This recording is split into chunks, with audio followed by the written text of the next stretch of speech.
Welcome guys on this channel. आज का जो हमारा ट्यूटोरियल है वो है आइडेंटिफायर्स और कीवर्ड्स के बारे में। तो सबसे पहले तो हम आइडेंटिफायर्स के बारे में पढ़ेंगे, उसके बाद कीवर्ड्स के बारे में पढ़ेंगे।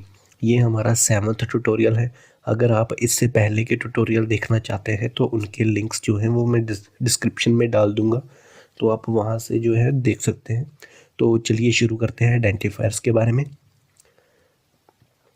Identifiers are names given to various program elements such as variable, function and array।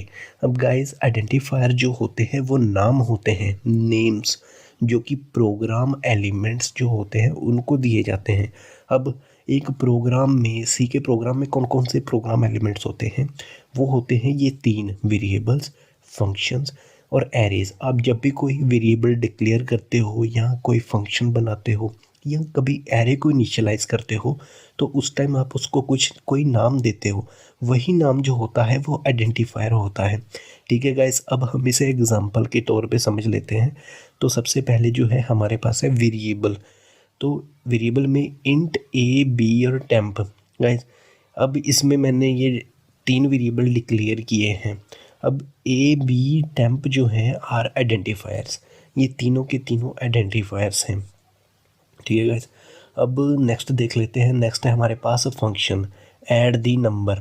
अब गाइस ये यूज़र डिफाइंड फंक्शन है, तो इसमें जो ऐड दी नंबर जो है वो एक आइडेंटिफायर है। ठीक है गाइस, अब नेक्स्ट देख लेते हैं एरेज, इंट नंबर 10। अब गाइस ये जो एरे है इसमें जो नंबर है, नंबर इज़ आइडेंटिफायर। तो गाइस आपको पता चल ही गया होगा इस स्लाइड से कि आइडेंटिफायर होते क्या हैं और प्रोग्राम में कौन कौन से आइडेंटिफायर्स होते हैं। तो गाइस हम आगे बढ़ते हैं। आगे हैं गाइस कुछ रूल्स। हम गाइस रूल्स के बारे में पता होना बहुत ज़रूरी है। अगर रूल्स पता नहीं होंगे तो फिर गाइस गलती होगी और एरर आ जाएंगे। तो चलिए समझते हैं रूल्स के बारे में। रूल्स कौन कौन से हैं? दे मे कंसिस्ट ऑफ लेटर और डिजिट्स और बोथ। इस लाइन का मतलब है कि उसमें लेटर भी हो सकते हैं आइडेंटिफायर में, डिजिट्स भी हो सकते हैं और दोनों भी हो सकते हैं, except that first character must be letter. अब एक कंडीशन है कि जो पहला करेक्टर है वो लेटर ही होना चाहिए, आप डिजिट्स नहीं डाल सकते। ठीक है guys, underscore can also be included. आप गाइस अंडरस्कोर भी आप यूज़ कर सकते हैं इसमें। तो इसे एग्जांपल देख लेते हैं। ए, एरिया, सम, टेम्प। गाइस आप देख सकते हो यहाँ पर अंडरस्कोर यूज़ की गई है और यहाँ बीच में भी जो है E4 के बाद अंडरस्कोर को यूज़ किया गया है, तो आप अंडरस्कोर को यूज़ कर सकते हैं। अब E23, अब गाइस इसमें अगर देखोगे तो लेटर पहले आ रहा है E। अगर गाइस 23 पहले आ जाता और E बाद में आ जाता तो फिर ये इनवैलिड आइडेंटिफायर हो जाता, तो ये एरर दे देता। ठीक है guys, these are valid identifiers. ये हैं वैलिड आइडेंटिफायर्स की एग्जांपल। अब हम देखेंगे इनवैलिड आइडेंटिफायर्स कौन कौन से हैं। इनवैलिड आइडेंटिफायर्स गाइस ये चारों जो है वो इनवैलिड आइडेंटिफायर्स हैं। अब हम एक एक करके देखेंगे कि ये कैसे हैं। पहले वाला तो आपको पता चल ही गया होगा क्योंकि यहाँ पे 5 जो है वो डिजिट है, तो फर्स्ट करेक्टर इज़ डिजिट, इसलिए ये जो है इनवैलिड आइडेंटिफायर है। ठीक है गाइस, नेक्स्ट। अब गाइस ये जो बैलेंस अकाउंट का ये जो है इसमें गाइस हाइफन यूज़ किया गया है जो कि इलीगल कैरेक्टर है। आप गाइस हाइफन की जगह पे अंडरस्कोर अगर यूज़ करेंगे तो आपको एरर नहीं आएगा। तो आप हो सके तो हाइफन को इग्नोर ही कर दें अपने प्रोग्राम में। A, in this double quotes illegal character is used. अब गाइस इसमें जो है ये डबल कोट्स जो है ये इनवैलिड आइडेंटिफायर इसे बना देते हैं, तो इसे भी आप यूज़ ना करें। File manager, in this blank space is used which is illegal. Blank space जो है गाइस वो इलीगल है, आप ब्लैंक स्पेस की जगह अंडरस्कोर ही यूज़ करें। तो गाइस आपको पता चल ही गया होगा कि आइडेंटिफायर्स क्या होते हैं और कैसे कहाँ कहाँ यूज़ करते हैं और इनके क्या क्या रूल्स हैं। तो अब हम पढ़ेंगे कीवर्ड्स के बारे में। Certain words in C language have a predefined meaning and cannot be redefined. These words are called keywords. कुछ वर्ड्स जो हैं वो सी लैंग्वेज में उनका पहले से ही प्री डिफाइंड कुछ मीनिंग है, पहले से ही उनका कुछ मीनिंग है और हम उन्हें दोबारा से रीडिफाइन नहीं कर सकते। वो सी की लाइब्रेरी में पहले से ही स्टोर हैं, उनका कुछ मतलब है सी की लाइब्रेरी में, तो उन्हीं वर्ड्स को हम कीवर्ड्स कहते हैं। In C 32 keywords are available. C language में गाइस हमारे पास 32 कीवर्ड्स जो हैं वो अवेलेबल हैं।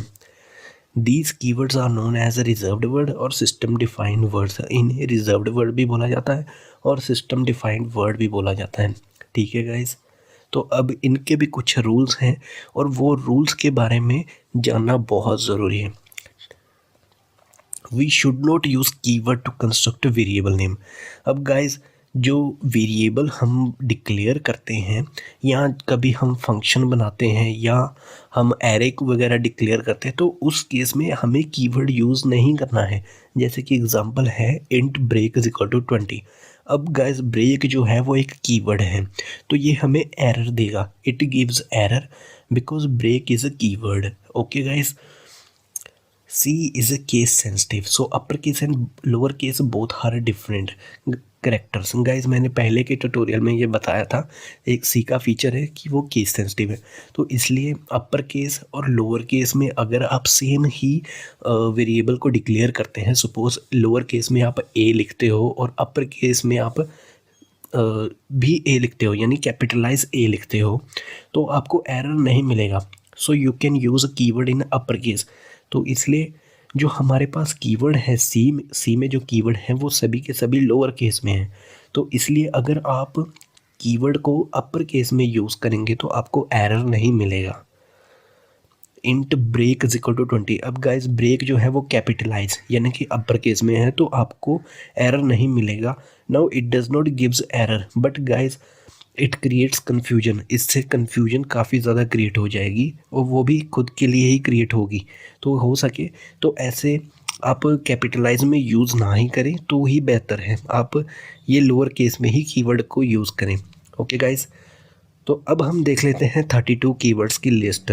गाइस ये हैं वो 32 कीवर्ड्स जो कि सी की लाइब्रेरी में पहले से ही सेव्ड हैं। ओके गाइस, तो यही था आइडेंटिफायर्स और कीवर्ड्स के बारे में।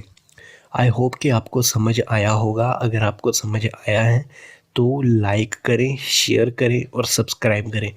और गाइस कोई भी डाउट हो या क्वेश्चन हो तो प्लीज़ कमेंट में बताएं। आपको ये वीडियो कैसी लगी उसके बारे में भी हो सके तो कमेंट में बताएं। Thank you so much guys, thank you so much.